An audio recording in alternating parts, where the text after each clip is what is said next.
No smoking signs on planes, no longer need off switches. Cigarette and air travel were once intertwined, but those days are long gone. The days of airplane cabins, hazy with cigarette smoke, are long gone. But a reminder of that era is still visible inside the commercial jet. Smoking has been banned on commercial flight in the United States for decades, but the Federal Aviation Administration is only now updating an outdated rule to reflect that reality. As of Tuesday, the illuminated no smoking sign no longer need an off switch.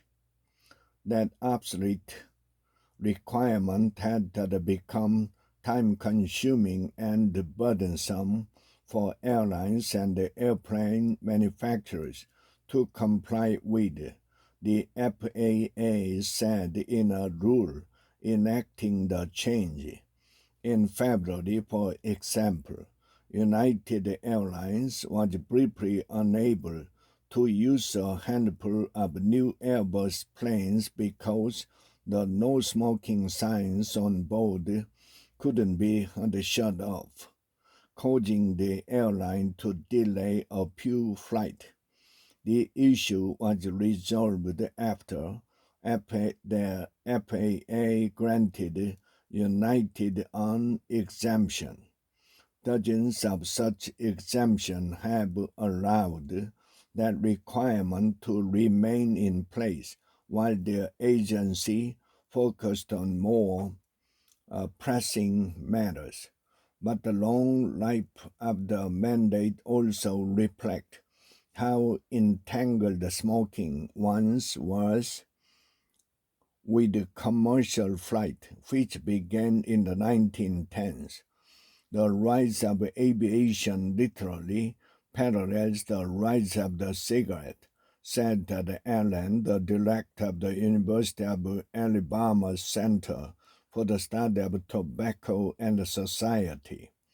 Pipes, cigars, and chewing tobacco were once more popular than cigarettes, but that began to change in the early 20th century, according to Dr. Blum. During World War I, cigarettes were added to rations for American soldiers fighting abroad. Cigarette companies also used the glamour of the blossoming airline industry to sell their products by featuring uh, pilots and flight attendants in ads. Amelia Earhart, the famous aviator whose disappearance captivated the public, endorsed Lucky Strike as cigarette. Smoking soon proliferated on the ground and in the air, said as an aviation historian.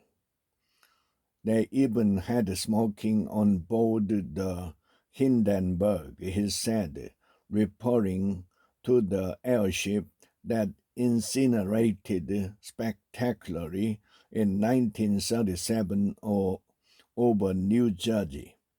By the middle of the 20th century, almost every airline allowed smoking despite the fire hazard. Many distributed matchbooks and cigarettes.